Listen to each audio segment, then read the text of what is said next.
E aí, pessoal, sejam muito bem-vindos a esta explicação do nosso plano de leitura.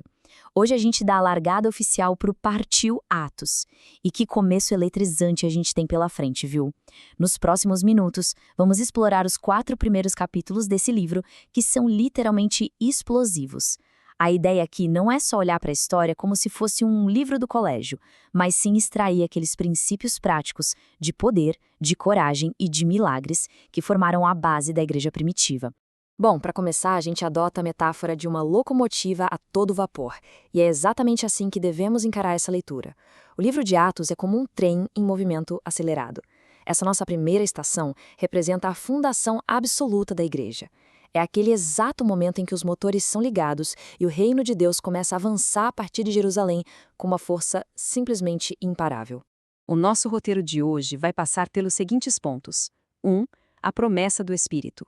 2. O nascimento da igreja. 3. O milagre na Porta Formosa. 4. A ousadia dos apóstolos. E vamos culminar no ponto 5. Cura divina para hoje. Então, vamos ao ponto 1. A promessa do Espírito, aguardando o poder. A narrativa começa com Jesus, logo após a ressurreição, deixando uma ordem bem clara para os apóstolos. Não saiam de Jerusalém. Eles precisavam esperar pelo batismo com o Espírito Santo. Afinal de contas, sem esse combustível, o trem não sairia da estação de jeito nenhum. E olha, essa espera valeu muito a pena, porque tudo aconteceu incrivelmente rápido. A gente tem a Ascensão e poucos dias depois o Pentecostes. Aí, em questão de horas após o derramar do Espírito, 3.000 pessoas são salvas depois de um único sermão. E dias depois, milagres públicos inegáveis começam a acontecer. Ter essa linha do tempo na cabeça super importante para a gente entender como o reino de Deus expandiu a sua influência de um jeito tão dramático e veloz logo nos primeiros instantes. O que nos leva ao ponto 2, o nascimento da igreja, quando o fogo desce. Chegamos ao capítulo 2. No dia de Pentecostes, os seguidores estão todos reunidos no mesmo lugar, e é aí que o sobrenatural invade o natural. A Bíblia descreve um som vindo do céu como um vento impetuoso, e algo parecido com línguas de fogo pousando sobre cada um deles. O resultado dessa ignição divina foi absoluto e imediato. Todo mundo ali ficou cheio do Espírito Santo. E aquele mesmo Pedro, que semanas antes tinha negado Jesus por puro medo, agora se levanta com uma ousadia impressionante. Ele prega para uma multidão atônita e 3.000 pessoas entram para a igreja em um único dia. Para a gente ter uma ideia da proporção, os historiadores calculam que Jerusalém tinha uns 80.000 habitantes na época. Ou seja, quase 4% da cidade inteira se converteu numa única tarde. Foi uma expansão massiva e instantânea. Agora, o que é realmente fascinante nisso tudo é como esse poder avassalador virou o dia a dia deles. A igreja não vivia só de grandes eventos maravilhosos. Eles criaram uma cultura de verdade. A galera perseverava nos ensinamentos dos apóstolos, numa comunhão profunda no partir do pão e nas orações constantes. Era uma comunidade tão unida e movida pelo amor prático que eles chegavam a vender as próprias propriedades para garantir que ninguém passasse necessidade. O poder espiritual gerou uma família superfuncional e solidária. E assim chegamos ao ponto 3, o milagre na Porta Formosa, o poder em ação. Avançando para o capítulo 3, a gente vê uma transição fundamental. Aquele poder e aquela comunhão que eles viviam na privacidade de casa, agora vão para as ruas de Jerusalém. O poder entra em ação no espaço público, trazendo transformação onde existia um sofrimento crônico.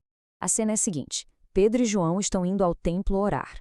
Na porta chamada Formosa, tem um homem, coxo de nascença, que é colocado ali todos os dias para pedir esmolas. Ele olha para os apóstolos, obviamente esperando receber algumas moedas. Aí fica a grande pergunta que constrói todo o clímax: o que acontece a seguir? A resposta muda a história. Pedro não oferece recursos naturais. Ele manda essa: não tenho prata nem ouro, mas o que tenho lhe dou. Em nome de Jesus Cristo, o Nazareno, ande. E com essa declaração formidável, Pedro pega o homem pela mão direita.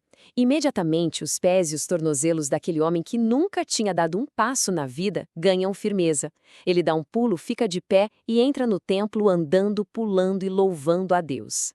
É a evidência viva e irrefutável do nome de Jesus operando. Entramos então no ponto 4, a ousadia dos apóstolos, uma fé inabalável. Claro que quando a luz brilha forte, as trevas reagem, né? No capítulo 4, esse milagre atrai uma multidão imensa. Pedro prega de novo e o número de fiéis bate a marca de quase 5.000 homens. Isso deixa a elite religiosa furiosa e eles mandam prender Pedro e João. No dia seguinte tem interrogatório pesado. Mas o fato inegável é que o homem curado, que já tinha mais de 40 anos, estava lá, em pé, do lado deles. Ninguém tinha como negar a evidência física do milagre.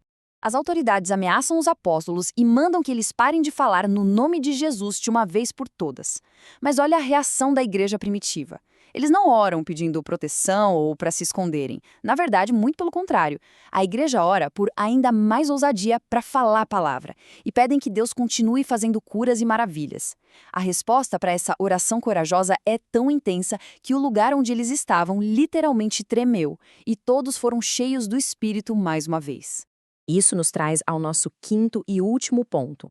Cura divina para hoje, a realidade presente. Essa é uma mudança de chave muito importante na nossa explicação. Os primeiros capítulos de Atos não são só um registro histórico bonito, eles são um manual prático. E essa é exatamente a mensagem central do Centro de Cura Rema Petrolina.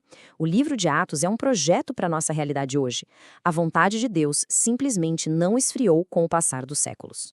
Isso ilustra brilhantemente a visão do Centro de Cura. Historicamente, Jesus era movido por compaixão e curava todo mundo que o procurava, e os apóstolos continuaram exatamente a mesma obra. Como a Bíblia ensina que o caráter de Deus não muda, a realidade presente é que a cura é para hoje. Se o amor e a misericórdia de Deus permanecem intactos, então a provisão de cura permanece exatamente a mesma, disponível agora. Tá, mas como a gente se apropria de tudo isso hoje? O material do Rema explica a mecânica espiritual por trás disso de um jeito muito simples. A palavra de Deus funciona como uma semente. E como qualquer semente natural, ela precisa ser plantada e precisa de tempo para agir e brotar.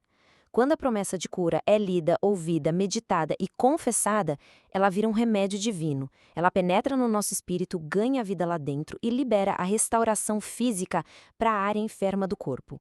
Então, o ponto crucial é este: a obra da cruz foi completa. De acordo com Isaías 53, Jesus assumiu o castigo pelos nossos pecados e também as consequências físicas, as nossas enfermidades. É o pacote completo da redenção pessoal. A gente não precisa tentar convencer Deus a curar hoje. A questão é reconhecer pela fé que Ele já providenciou a cura no Calvário, da mesmíssima forma que providenciou a salvação. O preço total já foi pago. E para fechar, deixo todo mundo com esta reflexão. A gente acabou de ver como uma comunidade cheia do Espírito revolucionou o mundo antigo através da comunhão, da ousadia e de manifestações reais de poder e cura. O trem do livro de Atos já partiu e a promessa continua exatamente a mesma. A grande questão é, a igreja de hoje está pronta para caminhar nesse poder, manifestar a cura e viver essa realidade bíblica no presente? Que isso sirva de uma inspiração profunda para o nosso Partiu Atos. Continuem a leitura firmes com os olhos e o espírito bem abertos.